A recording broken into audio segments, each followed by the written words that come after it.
নাহমাদুহু ওয়া নুসাল্লি আলা রাসূলিল কারীম।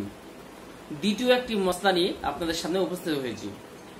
সেটি হচ্ছে, অনেক সময় আমরা দেখলাম সেহরি খেলাম, ভোরবেলাতে ভাত খেলাম, এবার দেখা গেল কি যে আমরা অনেক সময় পেটে আমাদের প্রবলেম হয়ে যায়, গ্যাস হয়ে যায়, অন্য কিছু হয়ে যায়। এবার আমাদের কিন্তু সেই গ্যাসের কারণে অনেক সময় আমাদের বমি হয়ে যায়। সেই বমি হয়ে যাওয়ার কারণে আপনার রোজা হবে কি হবে না, এই প্রসঙ্গে বলা হয়েছে আহসানুল ফতোয়া খণ্ড নম্বর 4 পৃষ্ঠা নম্বর 433, খণ্ড নম্বর 4 পৃষ্ঠা নম্বর 433 লেখা আছে, যদি আপনার বমিটা এতটা এসেছে যে মুখ ভর্তি হয়ে আপনার বমি হয়ে গেল।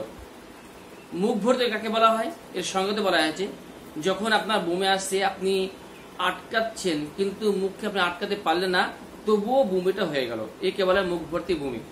তাহলে বোঝা গেল বন্ধুরা, যে যদি মুখ ভর্তি খুব বেশি বমি হয়ে যায়, তাহলে বমি হয়ে গেলে আপনার রোজা নষ্ট হয়ে যাবে।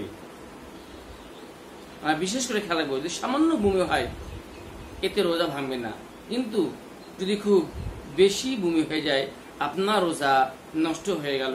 আপনার এই রোজার পরিবর্তে অন্য সময় আপনি কাজা আদায় করবেন। এটা হলো বমির মশলা।